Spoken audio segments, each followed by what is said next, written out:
बिस्मिल्लाहिर्रहमानिर्रहीम। नाजरीन, मैं हूं रैस सजाद और आप देख रहे हैं मेरा यूट्यूब चैनल और फेसबुक पेज। नाजरीन, पिछली एक दो वीडियो मैंने जिक्र किया था बड़ी तफसील से कि जो कानूनी और शरई वारसान है मरने वाले के वो कौन कौन होते हैं और किस वारस को कितना शेयर जो है वह ट्रांसफ़र होगा। उसके अलावा मैंने बताया था कि कोर्ट डिग्री किस लिए रिक्वायर्ड होती है। अगर किसी वारस के साथ कोई धोखा हो जाता है या किसी को शेयर नहीं मिलता तो उसको थोड़ा सा टच किया था, लेकिन कुछ दोस्तों ने कॉल की कि आप उसको ज़रा जो है ना एलेबोरेट करें या तफसील बता दें कि अगर कोई वारस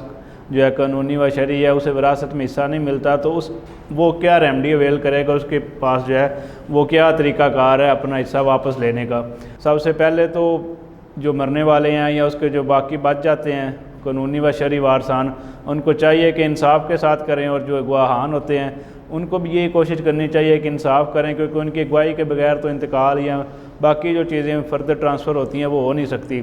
तो अगर वो इंसाफ करेंगे तो फिर तो किसी का हक नहीं मारा जाएगा। लेकिन जो गवाहान हैं और जो सक्सेसर हैं वो कोशिश करते हैं कि किसी जायज़ वारस को जो है किसी तरह से उसे डिप्राइव करके तो शेयर अपना डबल किया जाए। सबसे जो बड़ी बात है कि बेटियों को जो हिस्सा देने का वो हमारे माशरे में रिवाज नहीं है। सोशल मीडिया पे भी ट्रेंड चलता है, उलमा कराम हज़रात भी बताते हैं कि बेटियों को आप जहेज़ की बजाय उनका विरासत में हिस्सा दें, लेकिन हम ये कोशिश करते हैं कि बेटी को जहेज़ इतना दे दिया है तो अब विरासत में उसका कोई हिस्सा नहीं है। अगर खुदा न खास्ता को बेटी जो है वो अपना शेयर क्लेम करती है अपनी विरासत में से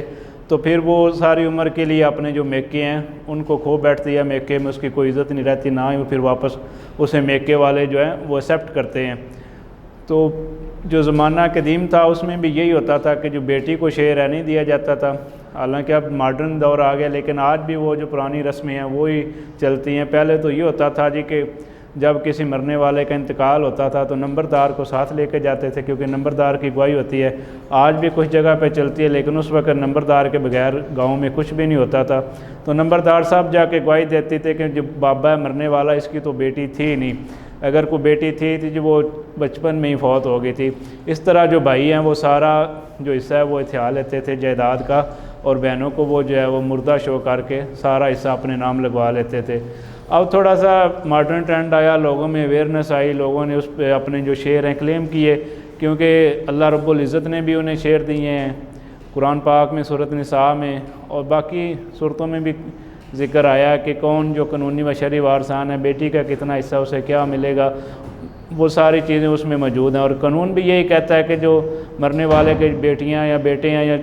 एक है या दो हैं या बेटियां बेटे मिक्स हैं तो सारे उसके वारिस हैं, और उसकी डेफिनेशन भी बता दी कि कितना कितना शेयर मिलेगा।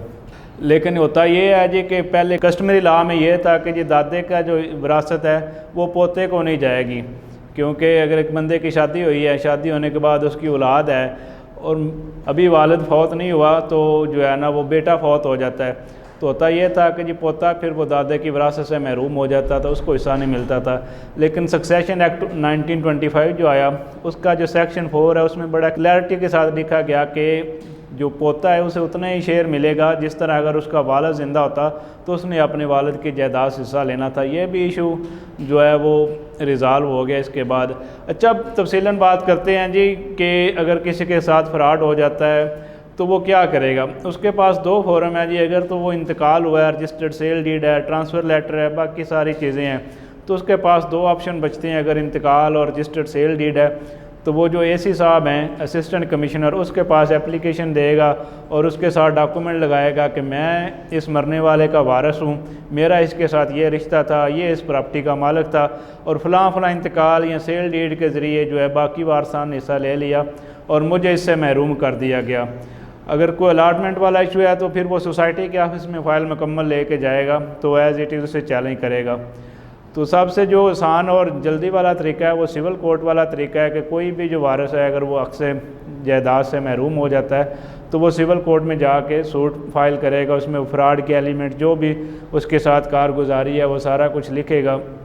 तो civil court as it is proceed करेगी। अब कुछ कहते हैं जी मैं तो 40 साल हो गए या 50 साल हो गए हैं, हमारे नाने को फौत हुए या दादा को फौत हुए, तो अब हमें हिस्सा किस तरह मिलेगा। लेकिन मैं बताता चलूँ कि जहाँ भी फ्रॉड के एलिमेंट आता है तो फ्रॉड के एलिमेंट में कोई टाइम लिमिटेशन नहीं है, जब भी आप चाहें आके सूट कर सकते हैं और अपने आप को अपने साबित करना है कि आप उस मरने वाले के कानूनी व शरई वारिस थे, तो वो हिस्सा आपका कहीं भी नहीं जाएगा। सबसे बड़ी गलती जो हमारे माशरे में की जाती है बाद में फिर जो है औलाद भुगतती है कि जो बहनें हैं या मरने वाले की जो बेटी है वो अपनी ज़िंदगी में कभी उस इंतकाल को चैलेंज नहीं करती विरासत की, जो उसके वालिद ने अपने बेटों को दी थी, या जो बहन है वो अपने भाइयों के ख़िलाफ़ दावा नहीं करती। वो बहन भी फौत हो जाती है, उसके बाद जो भांजे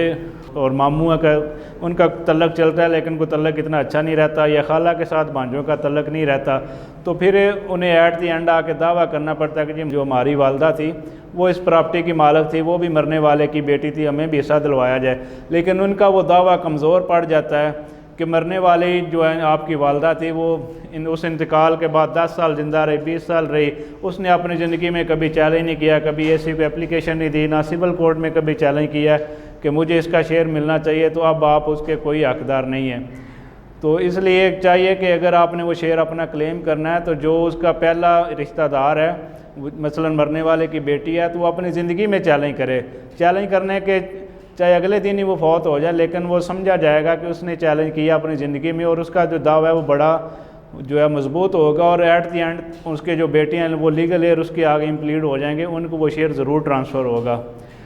अब क्योंकि थोड़ा मॉडर्न ट्रेंड आया है तो कुछ तो शेयर पहले भाई दे देते हैं, वालिदैन भी दे देते हैं, लेकिन आज से को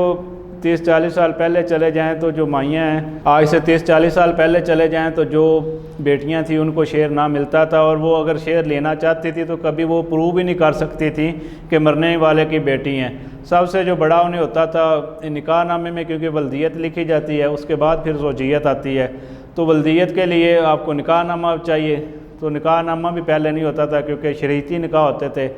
तो निकाहनामे में भी कोई जिक्र नहीं आता था। उसके बाद जो शनाख्ती कार्ड है, शनाख्ती कार्ड बना नहीं होता था। जब वो शौहर के घर आती थी,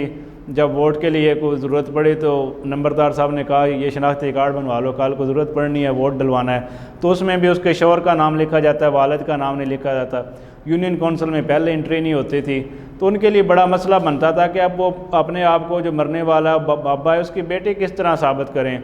तो उसके लिए मैं आपको बताता चलूँ जी कि जब शनाख्ती कार्ड बनता है ना, कोई भी बंदा शनाख्ती कार्ड के लिए अप्लाई करता है तो उसमें लिखा जाता है कि आपने अपना पूरा बायोडाटा देना होता है कि आप किस जगह से हैं, आपका वालिद कौन है, पूरी फैमिली की एक हिस्ट्री बनती है। तो अगर आप वो फॉर्म निकलवा लें नादरा से तो उसमें आपकी जो वल्दियत है वो शो होगी। गो के आपका जो शनाख्ती कार्ड है उस पर आपके शौहर का नाम लिखा है, लेकिन जो फॉर्म आपने अप्लाई किया था उसमें आपके वालिद का नाम भी लिखा जाएगा। और यूनियन कौंसिल में सबसे पहले जाके चेक करें कि हो सकता है यूनियन कौंसिल में आपके वालिद ने कोई एंट्री करवाई हो, अगर वो एंट्री मिल जाए तो फिर भी आप साबित कर सकते हैं अपने आप को उसकी बेटी या जो भी आपका रिश्ता है उससे मरने वाले के साथ। तो आप उसका डेथ सर्टिफिकेट निकलवाएं यूनियन कौंसिल या अपनी जन्म पर्ची निकलवाएं, उसके बाद जो है वो फॉर्म निकलवाएं नादरा से। इस तरह आप अपने आप को उसमें साबित कर सकते हैं कि मैं मरने वाले की बेटी या बेटा या उसका कानूनी व शरई वारस हूँ, तो मैं इस प्रॉपर्टी का जो मालिक हूँ, तो मेरा इतना हिस्सा बनता था, वो एट द एंड आपको मिलेगा हिस्सा। अब थोड़ी सी चीज़ें और मॉडर्न हो गई हैं क्योंकि अब तो पासपोर्ट आ गया, FRC आ गया, फैमिली रजिस्ट्रेशन सर्टिफिकेट है, उसमें भी जो सारे वारसान हैं उनका जिक्र आता है। पासपोर्ट में भी आपकी वल्दियत लिखी जाती है। उसके बाद अगर कोई आपने तलीम का सिलसिला शुरू किया था,